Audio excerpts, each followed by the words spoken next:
అన్ని రంగాల్లో క్రీడా రంగాలు దాదాపు రాష్ట్రంలో 54 నుండి 56 అసోసియేషన్లు ఇవాళ క్రీడల అభివృద్ధి కొరకై పనిచేస్తున్న సందర్భం మన అందరికీ తెలుసు. దానికి అతీతంగా ఇవాళ అన్ని అంగాలు అన్ని పార్ట్స్ మంచిగా ఉండి ఆడడం వేరు.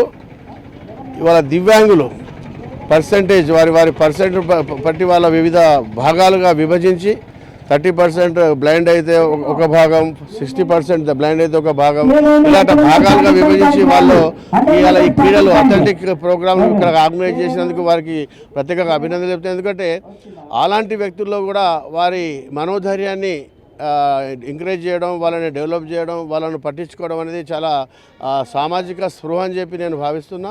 ఏదేమైనా కానీ ఇలాంటి కార్యక్రమాలు రాష్ట్ర ప్రభుత్వం తర్వాత అసోసియేషన్స్, ప్రైవేట్ అసోసియేషన్స్ కూడా ఈ కార్యక్రమాలను ఆర్గనైజ్ చేసి వారిలో ఉన్నటువంటి ఏదైతే ఈ పారా అథ్లెటిక్ ఛాంపియన్షిప్లో పార్టిసిపేట్ చేసినటువంటి అథ్లెట్స్ అందరి మనోధైర్యాన్ని మనం పెంపొందించే దిశగా ప్రయత్నం చేయాలని చెప్పి రాష్ట్ర ప్రభుత్వం కూడా వారికి అన్ని రకాలుగా సహకరించి ఈ కార్యక్రమాన్ని ఛాంపియన్షిప్లను సక్సెస్ చేయాలని చెప్పి జిల్లా ఒలింపిక్ అసోసియేషన్ అధ్యక్షునిగా నేను మనవి చేస్తున్నా.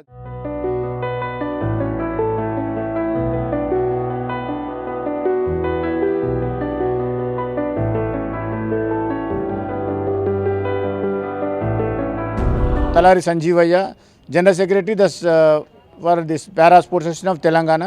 ఈరోజు మన తెలంగాణ రాష్ట్ర 6వ అథ్లెటిక్స్ మీట్ను para sports association of Telangana and para athletic association Telangana ఆధ్వర్యంలో జరుపుకోవడం జరుగుతుంది. అథ్లెటిక్స్ మీట్కు రాష్ట్ర నలుమూలల నుంచి దాదాపు 300 మంది క్రీడాకారులు పాల్గొనడం జరిగింది. పర్టికులర్గా 50 మంది వికలాంగులు పార్టిసిపేట్ జరిగింది. ఇందుకు మేము చాలా సంతోషపడుతున్నాం.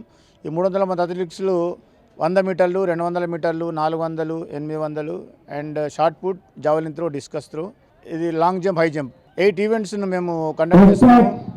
ఈ కండక్ట్ చేయడానికి యొక్క ముఖ్య ఉద్దేశం ఏంటంటే జనవరి 9 నుంచి 14 వరకు గోవాలో 22వ జాతీయ క్రీడలు గోవాలో ఉన్నాయి. దాని కొరకు మేము తెలంగాణ పారా స్పోర్ట్స్ తరఫున సెలక్షన్ పెట్టుకున్నాం. ఈ గ్రౌండ్ ఇచ్చినటువంటి డివైఎస్ఓ అశోక్ సార్ గారికి అండ్ డీసీపీ గారికి అండ్ కమిషనర్ గారికి అందరికీ మా పారా స్పోర్ట్స్ తెలంగాణ తరఫున ప్రత్యేక ధన్యవాదాలు. ఈ ప్రోగ్రాం సక్సెస్ చేసినందుకు మా మీడియా మిత్రులకు, పత్రికా మిత్రులకు అందరికీ మా పారా స్పోర్ట్స్ తరఫున అండ్ పారా అథ్లెటిక్ అసోసియేషన్ తరఫున ధన్యవాదాలు. నా పేరు Singara Babu, para sports association of Telangana president. Normal క్రీడాకారులలాగే దివ్యాంగులకు కూడా క్రీడలు ఉండడము మా దివ్యాంగులకు చాలా అభినందనీయం. అలాగే దివ్యాంగులు కూడా ప్రపంచ వేదికలపైన ఏషియన్ గేమ్స్లో, వరల్డ్ కప్స్లో పాల్గొనడం జరిగింది. గత ప్రభుత్వం మా దివ్యాంగ క్రీడలకు ఇలాంటి న్యాయం చేయలేకపోయింది. ఇప్పటికైనా కొత్తగా వచ్చిన ప్రభుత్వం మమ్మల్ని గుర్తించి మా యొక్క దివ్యాంగ క్రీడాకారులకు బంగారు భవిష్యత్తు ఇస్తుందని ఆశతో ముందుకు సాగుతున్నాం.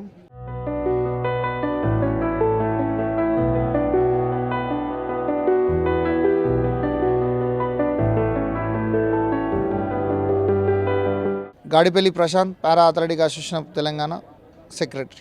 ఈ 6వ పారా అథ్లెటిక్ ఛాంపియన్షిప్ ఇక్కడ జరుపుకోవడానికి గల కారణాలు ఏంటంటే వచ్చే నెల జనవరిలో 9 నుంచి 14 వరకు గోవా పనాజీలో ఒక నేషనల్ 22 నేషనల్స్ జరుగుతున్నాయి. దాని సెలక్షన్స్ కోసం ఇక్కడ ఈ స్టేట్ మీట్ జరగడం జరుగుతుంది. Para sports only blind and orthopaedic డిజబిలిటీస్కే ఉంటాయి. దీంట్లో ఏ క్రీడలు కండక్ట్ చేస్తున్నామంటే రన్నింగ్ ఈవెంట్స్ వచ్చేసి 100 meter, 200 meter, 300 meter, 400 meter, 800 meters and 1500, 5000 meters. ఇవి రన్నింగ్ ఈవెంట్స్. వివిధ రకాల డిజబిలిటీలో బ్లైండ్ అయితే కేటగిరీ వైజ్గా T10, 12, 13, 14 అని కేటగిరైజ్ చేస్తూ, ఆర్తో కూడా T10, 12, 13 అని కేటగిరైజ్ చేస్తూ, ఫీల్డ్ ఈవెంట్స్ అయితే F46, 45, 56, 54 ఈ విధమైన కేటగిరీ చేస్తూ ఏ కేటగిరీ అయితే ఉందో ఆ కేటగిరీ వాళ్ళకు మాత్రమే మర్జ్ చేసి ఈవెంట్స్ కండక్ట్ చేయడం జరుగుతుంది. దీంట్లో విజయం సాధించి మెరిట్ వచ్చిన పిల్లల్ని మేము గోవాకి ప్రమోషన్ల నేషనల్స్ ఇస్తాం.